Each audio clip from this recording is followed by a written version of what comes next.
Dubnos, underworld, from Proto-Celtic ande, below, from Proto-Indo-European under, also giving us under through Old English, and inferno through Latin, and Dubnos, the deep or world, from Proto-Indo-European deub, deep, hollow, also giving us words such as deep, dip, and dive. So not only does it refer to a kind of Celtic otherworld in which deities live, note that the poem Prede Nuven depicts it as an island with Arthur traveling there by boat, as in the usual depiction of Avalon as an island, but also a kind of underworld of the dead. Later, Anuvan became conflated with both the Christian heaven and the Christian hell, as in modern Welsh it means deep or hell. The idea of an underworld is one of the most universal mythological elements found in different cultures around the world, and as a result, these different traditions have often become syncretized as different cultures have come into contact. Syncretism is the blending or merging of different traditions, and it's this process of syncretism that may lie behind the tradition of sabith, either borrowed or influenced by the Babylonian tradition of unlucky days, coinciding with the phases of the moon, but transformed into weekly rest days in Judaism. In terms of syncretism of different traditions of the underworld, the most familiar to English speakers is the use of the word hell,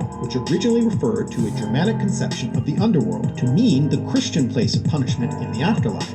In Old Norse, the word hell could refer to the underworld as well as the ruler of the underworld, the daughter of Loki. By the way, this is the source of the character Hela in the movie Thor Ragnarok, where she is presented as the daughter of Odin and sister of Loki and Thor. The place Hel, located in the primordial icy region called Niflheim, meaning dark world, another Marvel Thor movie, containing Niflhel, meaning dark hell, the lowest region of hell, wasn't exactly a place of punishment, though that is the role of Niflhel, but it is the location of the afterlife for all those who didn't die heroically in battle. Those who did die in battle, the Einherjar, instead go to Valhalla, the Hall of the Slain, in Asgard, hosted by Odin with much feasting, drinking, and fighting, awaiting Ragnarok when they will fight alongside the Aesir.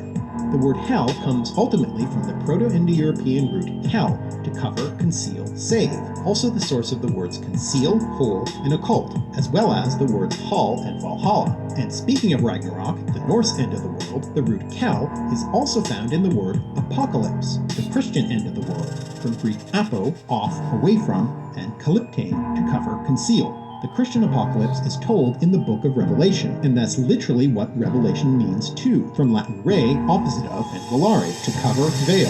The final battle of the apocalypse is sometimes referred to as Armageddon, which is in fact the name of the location of this battle, and that word Armageddon comes from the Hebrew place name Har Megiddo, literally mountain place of crowds, an actual location where a number of Israelite battles took place. And you'll remember that word Har, mountain, from Har Gemnunim, that cheesy mountain. Now getting back to hell, that Germanic word, again through the process of syncretism, was used to translate into English various other words for the underworld. The Latin Vulgate Bible uses the word infernus, which we saw is related to Welsh annun, and is borrowed from the Roman conception of the underworld. The Greek Christian New Testament also uses the word Tartaros, of uncertain etymology, to refer to the underworld, which is borrowed from Greek mythology, where it is the lowest level of the underworld where the wicked are punished and also where the Titans are imprisoned, much like Niflhel in Norse mythology. In the Greek Septuagint, two words are used to refer to the underworld.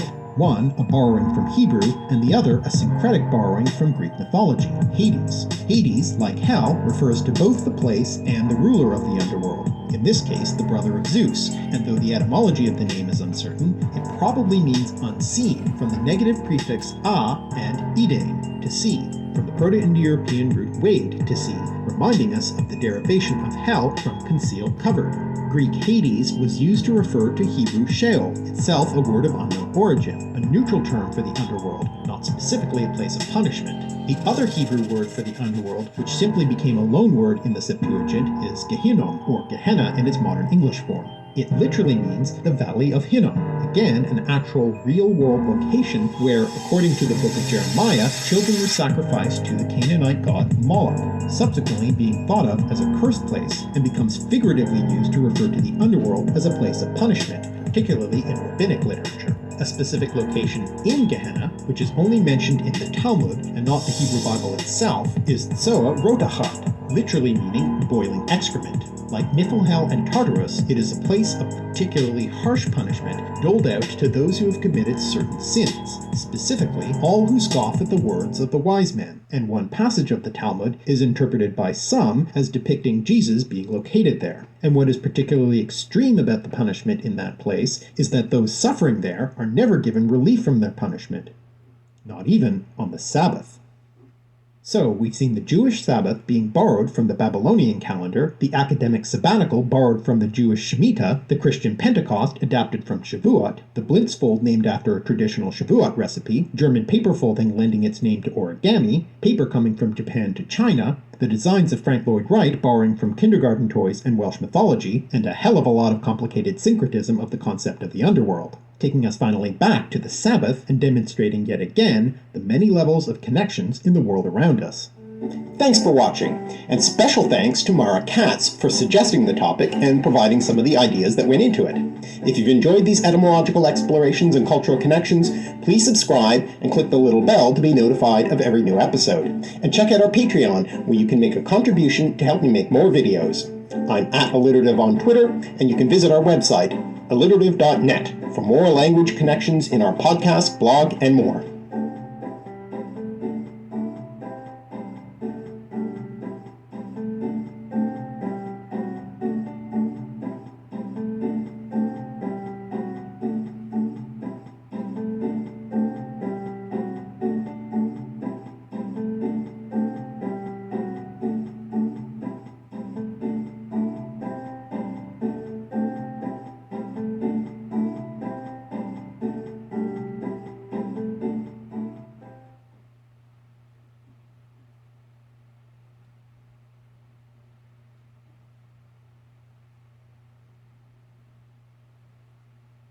At Best Buy, we're celebrating you, the tech obsessed.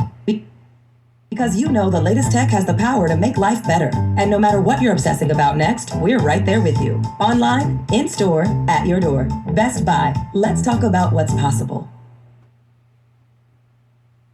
Welcome to The Endless Knot. What connects witchcraft, dreams, paperclips, and trees? The answer is magical, as we'll find out in this year's Halloween video.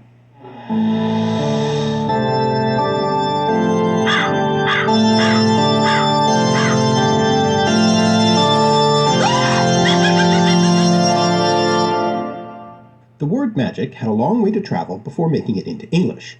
The earliest citations for the word in the Oxford English Dictionary are in the Middle English of Geoffrey Chaucer. The word was borrowed through French and Latin, ultimately from Greek, where it got its adjective form magikos. But the root of this word wasn't originally Greek. The Greek noun magos comes from an Old Iranian word, magush, probably through Old Persian from Old Median.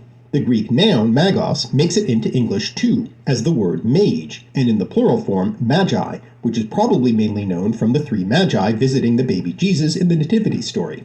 Ultimately, the word can be traced back to Proto-Indo-European mag, to be able, have power, the source of a number of other English words, such as the auxiliary verb may, might, both the verb and the noun, and machine, so basically words about ability or power.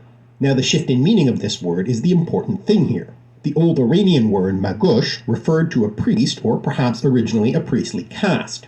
This was the original sense in Greek too, referring specifically to the Zoroastrian priests of the Persians, but it gradually came to have the connotation of magician rather than priest. And it's in that sense that we have the English word magic. Well, one religion's holy priest is another religion's dangerous magician. And this distinction was applied within religions too, with, for instance, early mainstream Christians denouncing the Gnostics as adherents of magic, and later the Protestants referring dismissively to Catholic magic. In fact, the definition of magic is pretty tricky even today, and so I brought in someone much more knowledgeable about it to help me. Andrew Mark Henry of Religion for Breakfast has thought a lot about this. So Andrew, what's the difference between magic and religion, and where does science fit into it all?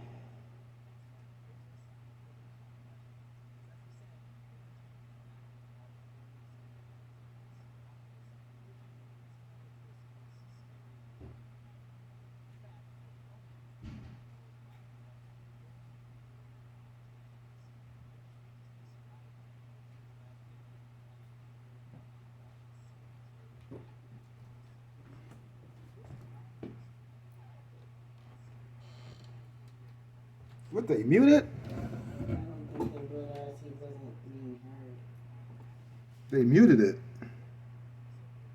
Yo, they muted it, babe.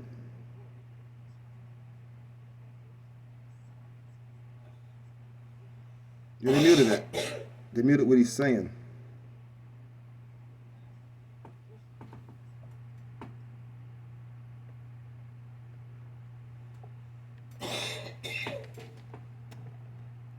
Oh yeah, let me pause this. Hold on 1 second. Forms of knowledge. I guess there's... Thanks, Andrew. That's helpful. But as you say, I guess there's no definitive way to distinguish between magic and religion and other... So they muted it because of what he was saying, which further proves that if you do the Sabbath, you are definitely devil worshiping. Yeah, they was talking about magic. Magic too, right? So witchcraft. This is a different video. Oh, okay. So that one's over. Okay. I didn't know that. All right, we're going to the next one. So they skipped to a whole new video? Yeah, finished that one. That's why I heard the commercial. Another video. Okay.